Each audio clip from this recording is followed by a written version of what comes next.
Assalamualaikum warahmatullahi wabarakatuh.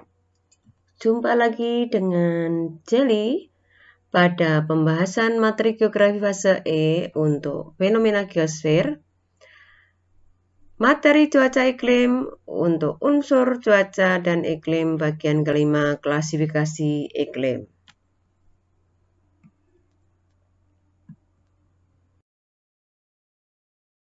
Klasifikasi iklim yang akan dipelajari ada 6, yaitu iklim matahari, iklim fisis, iklim Junghun, iklim Köppen, iklim Schmidt-Ferguson, dan iklim Oldman. Iklim matahari diklasifikasikan berdasarkan letak lintang, iklim fisis berdasarkan relief, iklim Junghun berdasarkan vegetasi dan ketinggian, iklim Köppen berdasarkan suhu dan kelembapan, dan iklim Schmidt-Ferguson Oldman berdasarkan curah hujan. Matahari. Iklim matahari dibagi menjadi 4, yaitu iklim tropis, subtropis, sedang, dingin. Untuk mempelajari iklim ini, maka kita harus mengingat materi sebelumnya pada bagian pertama, yaitu penyinaran. Karena iklim matahari tidak lepas dari faktor penyinaran matahari. Sebagai contoh, iklim tropis. Iklim tropis berada di wilayah dengan lintang 0 derajat sampai 23,5 derajat. Daerah ini merupakan daerah lintasan gerak semu tahunan matahari. Sehingga iklim tropis memiliki ciri penyinaran tinggi, suhu tinggi, tekanan rendah. Sedangkan amplitudo tahunan kecil, amplitudo harian besar. Nah, tentunya untuk iklim dingin menjadi kebalikannya. Cirinya penyinaran rendah, suhu rendah, tekanan tinggi, musim dingin lebih lama. Untuk iklim subtropis, di sini memiliki 4 musim, yaitu semi, panas, gugur, dan dingin. Di sini suhu tidak terlalu panas, juga tidak terlalu dingin. Dan untuk iklim sedang, di sini memiliki amplitudo suhu tahunan lebih besar, amplitudo suhu harian lebih kecil, tekanan udara angin sering berubah-ubah sehingga muncul siklon dan badai.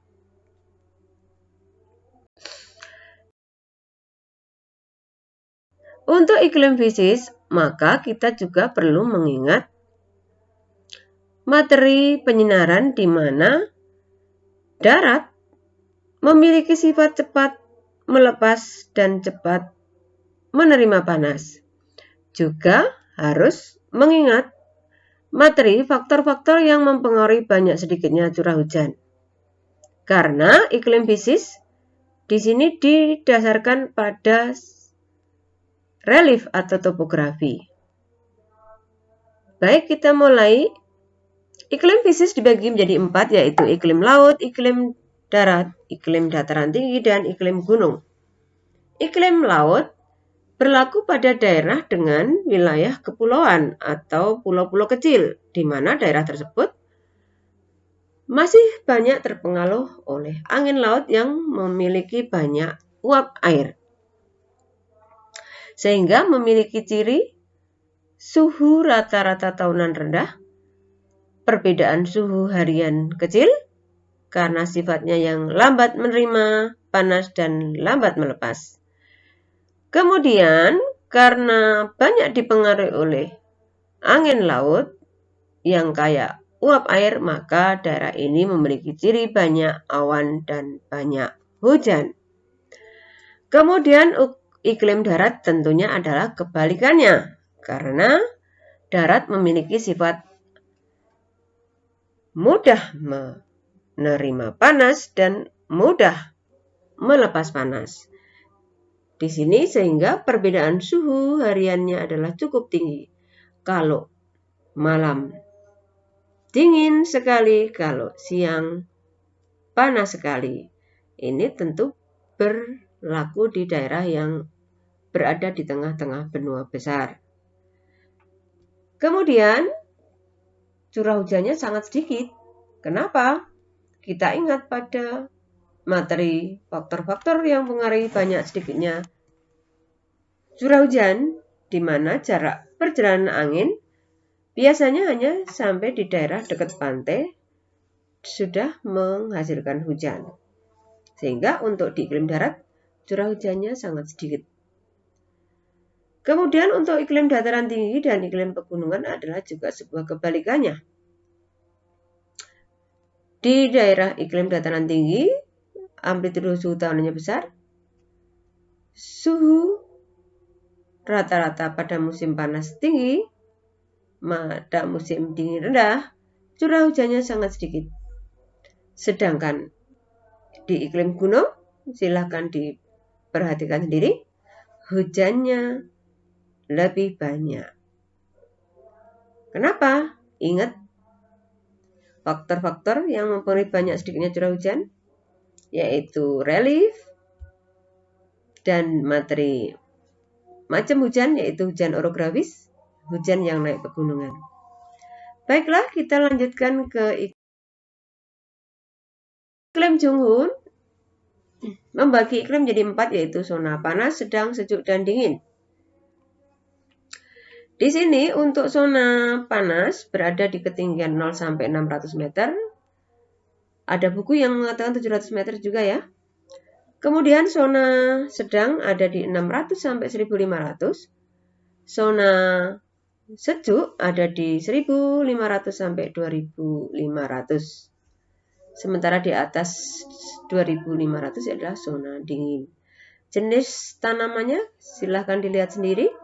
Saya singkat. Panas, sedang, sejuk, dingin itu dengan makanan, minuman, sayuran, dan lumut atau tidak ada tanaman budidaya. Kenapa saya katakan makanan? Karena di sini rata-rata adalah makanan pokok yang dibutuhkan atau sangat menjadi kebutuhan primer manusia. Baik, untuk minuman ada kopi, ada coklat, ada teh, dan sebagainya. Kita lanjutkan ke iklim Köppen. Membagi iklim menjadi 5, yaitu A, B, C, D, dan E, yang didasarkan suhu dan kelembapan. Nah, di sini berarti iklim Köppen adalah kolaborasi antara iklim matahari dan iklim fisis. Artinya untuk membahas cirinya selalu menggunakan kolaborasi keduanya. Kita lihat sekarang. Iklim A dibagi menjadi 3, yaitu AF, AM, AW. Tropis basah, tropis musim, tropis kering. Ini jelas berada di daerah lintang 0 sampai 23,5 derajat. Sedangkan iklim sedang kering dibagi menjadi 2, yaitu BS dan BW, stepa dan gurun. Ini berlaku di daerah sedang dengan iklim kering. Berarti kalau iklim kering tadi di iklim fisis itu yaitu iklim darat. Nah, kemudian untuk iklim C karena sedang basah berarti daerah sedang yang memiliki iklim laut. Maka di sini ada pembagiannya, ada sedang basah, sedang kering atau lembab kering, dan CW lembab sejuk. Untuk iklim dingin, ini juga berada di daerah sedang, yaitu DF itu sedang dingin lembab, DW sedang dingin kering. Sementara E atau kutub ada iklim F salju dan ET atau tundra.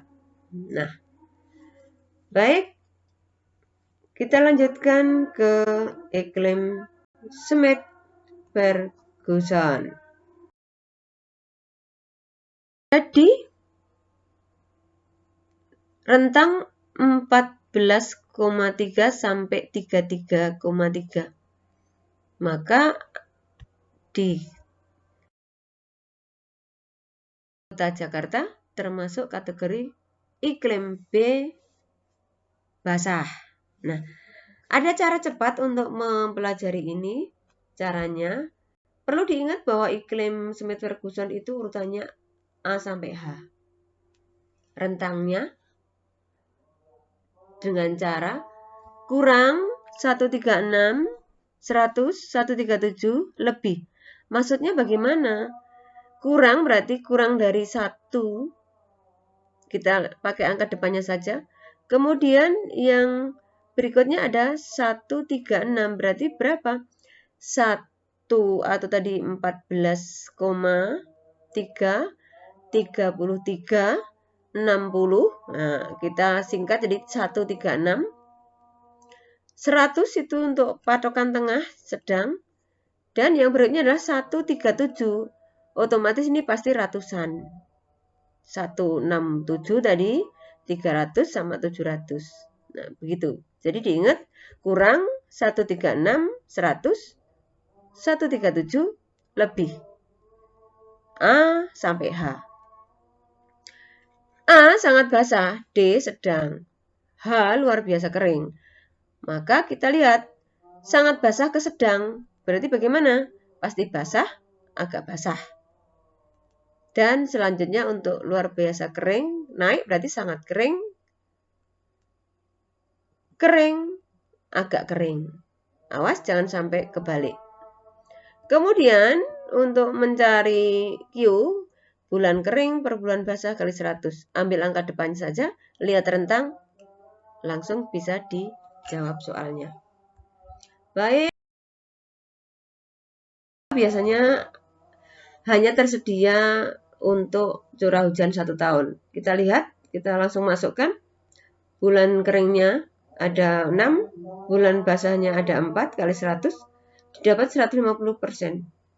Berarti masuk iklim E, agak kering. Jadi cara ngingetnya gampang saja. Kalau angkanya lebih besar bulan kering, pasti iklimnya di bawah sedang. Artinya apa? Menuju ke luar biasa kering. Tapi kalau angkanya lebih kecil BK, pasti masuk iklim yang atas, yaitu iklim A sampai D. Baiklah, iklim Oldman ini juga diklasifikasi berdasarkan curah hujan. Perbedaannya dengan iklim Smith-Ferguson, kalau Oldman bulan lembabnya 100 sampai 200, otomatis kalau lebih itu basah, kalau kurang dari 100 itu berarti kering. Nah, Oldman membagi iklim juga menjadi 5, yaitu A, B, C, D, E. Dengan rentang, kalau A lebih dari 9 bulan berturut-turut basah atau bulan basah. Iklim B 7 sampai 9 bulan, C 5 sampai 6, D 3 sampai 4, E kurang dari 3. Jadi ini cara ingatnya bagaimana? Kurang 3, 4, 6, 9. Lebih. Kurang 3, 4, 6, 9. Lebih. Sehingga E, D, C, B, A. Baiklah, kita lihat soalnya. Ada data curah hujan dalam 1 tahun. Masuk iklim Oldman apa? Kita lihat curah hujannya yang basah cuma 1 di bulan Mei, yaitu 210. Jangan lupa, iklim Oldman curah bulan basahnya adalah lebih dari 200. Maka di sini hanya memiliki bulan basah 1 saja. Berarti masuk iklim E. Baiklah, demikian untuk kelas bermanfaat. Jangan lupa like dan subscribe. Terima kasih.